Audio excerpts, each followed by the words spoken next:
ai un buget limitat, ai vrea un telefon cu un ecran Super AMOLED și cu o cameră decentă, vrei să-ți uploadezi pozele rapid pe rețelele tale de socializare, ei bine, îți recomand Galaxy J7 Pro. Eu sunt Dragoș de la Cel.ro, iar astăzi vom face unboxing și review la acest terminal. Dar înainte de toate, nu uitați să vă abonați și să activați notificările pentru a fi la curent cu cele mai noi prezentări. Galaxy J7 Pro este mai mult o combinație de telefon de buget și telefon high-end, însă cu specificații mid-range și o construcție relativ premium. Dar haideți să ne uităm pe spate să vedem ce avem. Pentru început, Full HD Super AMOLED, camerele selfie și camera de pe spatele telefonului sunt de 13 megapixeli, scanner de amprente, procesor octa-core pe 64 de biți și 64 de GB memorie internă. Bineînțeles, avem suport Samsung Knox, iar modelul acesta este Dual SIM. Haideți să deschidem cutia și să vedem ce găsim înăuntru. Avem așa, telefonul într-o folie pe care am să-l las deoparte momentan, hârțogăraie, cablu de alimentare și transfer date USB tip A către micro USB, cheița pentru SIM și dacă suntem la capitolul acesta, hai să vedem și ce fel de slot are telefonul. Văd aici că sunt două sloturi, hai să le scoatem.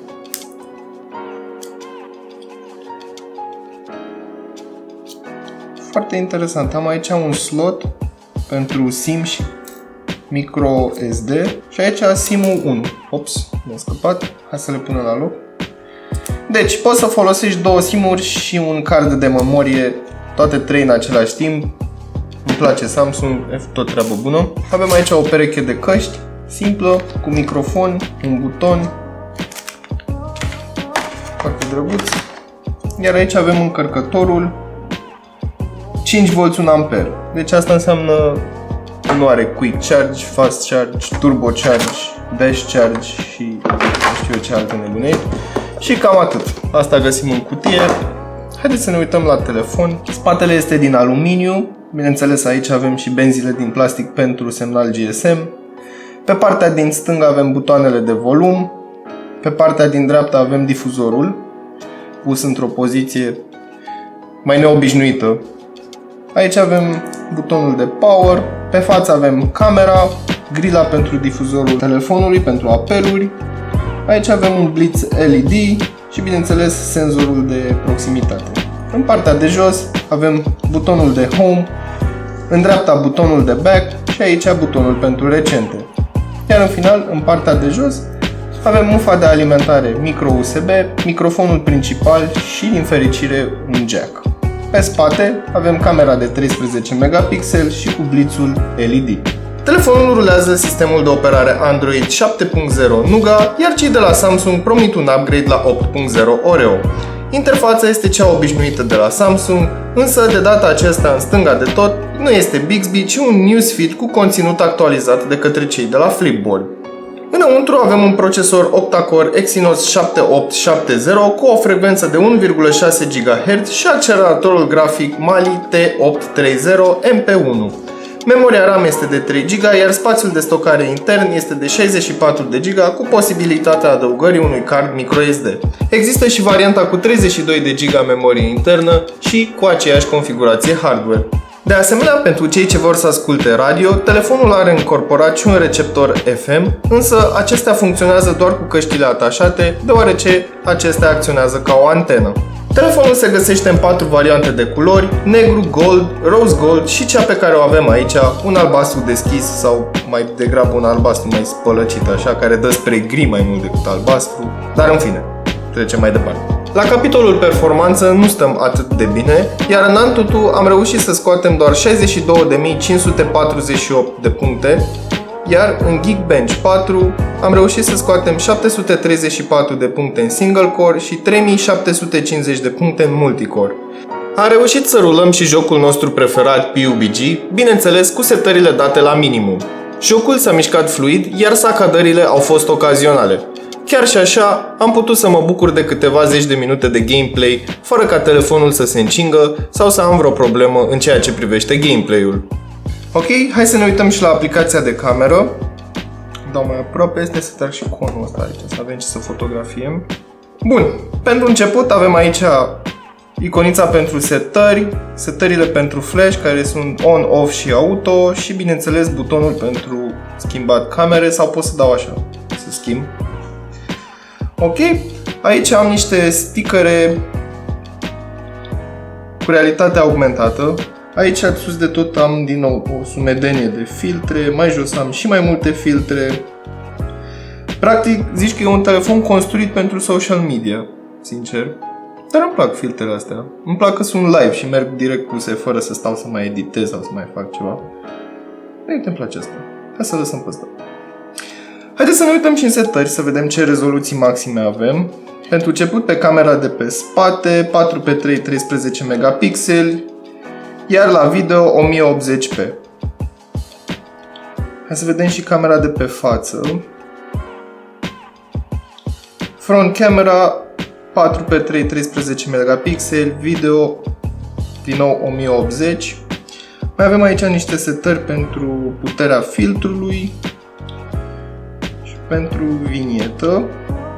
Ok. Hai să vedem și camera de pe față. Hai să ne facem un selfie. Arată destul de bine. Nu au un detaliu extraordinar de mare, însă pentru Facebook și Instagram sunt mai mult decât decente fotografiile. Hai să facem o poză și cu camera de pe față. Uite, facem așa. Okay. Hai să facem una și fără filtrele astea. Ei bine, nu mai știu cum să le scot. Uite, aici în stânga avem așa un mod auto, modul pro, panoramă, HDR, modul noapte. Aici pot, de exemplu, să fac o fotografie și să vorbesc peste timp de 9 secunde. Și asta e un lucru interesant. Hai să vedem la modul pro ce putem să setăm. Avem așa balansul de alb, ISO și expunerea. Ups, hai să dau înapoi. Sincer mă enervează chestia asta. Dacă apăs pe lângă îmi schimbă camera automat. Pe față, din nou, nu avem setări avansate, avem doar modul selfie, wide selfie. Hai să vedem ce e wide selfie. Swivel your phone slowly to the left of it. Yeah.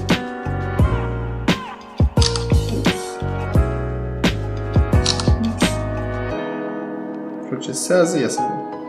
Asta e chiar interesant, mie îmi place. Sincer îmi place camera la telefonul acesta. Nu este cea mai zdravănă cameră, nu este cea mai bună cameră, în schimb are niște funcții destul de interesante, mai ales dacă vrei să postezi toată ziua pe Instagram sau pe Facebook.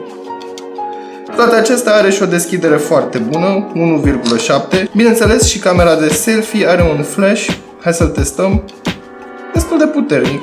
Camera este un mix de plusuri și minusuri. Fotografiile au o rezoluție decentă și un nivel de detaliu destul de ridicat pentru cei 13 megapixeli. Culorile sunt vii, păstrează un contrast bun, iar saturația nu este atât de mare.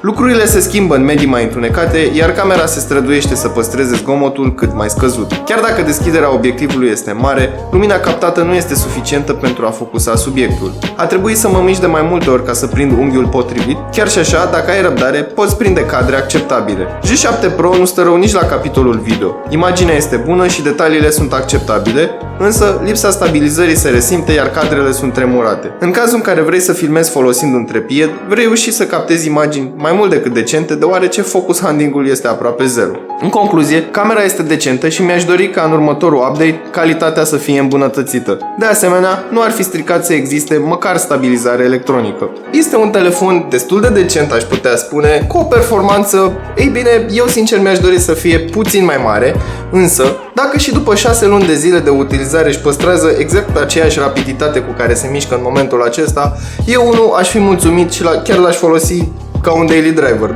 Ca o alternativă la acest produs, ai putea alege Xiaomi Mi A2, are o cameră duală și scoate poze ceva mai bune când ai lumina mai scăzută. Sau, dacă vrei aceleași specificații, însă într-un design puțin mai diferit, ai putea alege Galaxy A6 2018. Acestea fiind spuse, eu am fost Dragoș, iar până data viitoare, nu uitați să verificați descrierea pentru linkuri utile și prețuri actualizate.